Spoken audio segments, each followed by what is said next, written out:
to success. Rohini College of Engineering and Technology near Anjagramam Junction, Kanyakumari Main Road, Palkulam. பிரதமர் மோடி போட்டியிடும் வாரணாசி மக்களவை தொகுதியின் பின்னணி குறித்து தற்போது பார்க்கலாம்.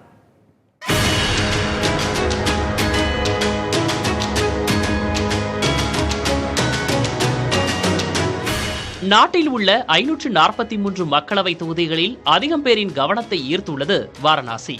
பிரதமர் மோடி 3வது முறையாக இங்கு போட்டியிடுவதுதான் இதற்கு காரணம். இந்துக்களின் மிக முக்கிய புனித தலமாக கருதப்படும் காசி விஸ்வநாதர் கோயில் இத்தொகுதியின் பிரதான அடையாளம். கங்கை நதி ஓடும் இத்தொகுதியில் உள்ள வாக்காளர்கள் எண்ணிக்கை 19,65,000. இதில் 65 விழுக்காடு வாக்காளர்கள் நகர்ப்புறத்தினர், 35 விழுக்காடு மட்டுமே கிராமப்புற மக்கள். வாக்காளர்களில் 75 விழுக்காடு பேர் இந்துக்கள். இவர்களில் 11 விழுக்காடு பேர் பட்டியலினத்தவர்.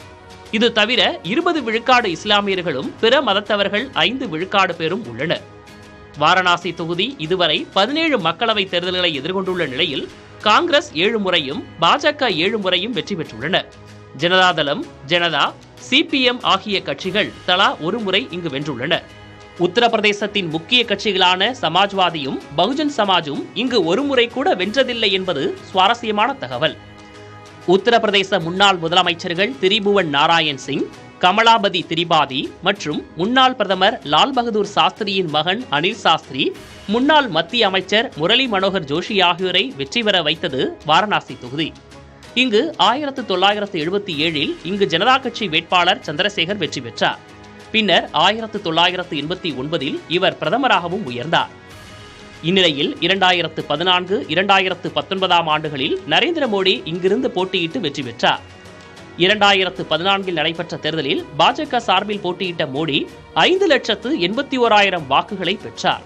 எதிர்த்து களமிறங்கிய ஆம் ஆத்மி கட்சியின் கெஜ்ரிவால் 2,09,000 வாக்குகள் மட்டுமே பெற்று தோல்வியுற்றார்.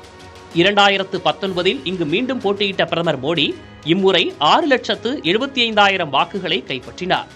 எதிர்த்து போட்டியிட்ட சமாஜ்வாதி கட்சியின் ஷாலினி யாதவ் 1,95,000 வாக்குகள் மட்டுமே பெற்று தோல்வியை தழுவினார்.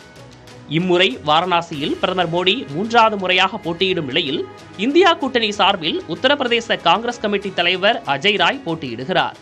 பகுஜன் சமாஜ் சார்பில் அக்தர் ஜமால் லாரி போட்டியிடுகிறார். கடந்த முறையை விட அதிக வாக்கு வித்தியாசத்தில் பிரதமரை ஜெயிக்க வைக்க பாஜகவினர் முனைப்பு காட்டும் நிலையில் எதிர்க்கட்சிகளும் சளைக்காமல் களமாடுவதால் வாரணாசி தேர்தல் களம் விறுவிறுப்பாக உள்ளது. புதிய தலைமுறைக்காக Seshagiri. Rohini College of Engineering and Technology near Anjagramam Junction, Kanyakumari Main Road, Palkulam.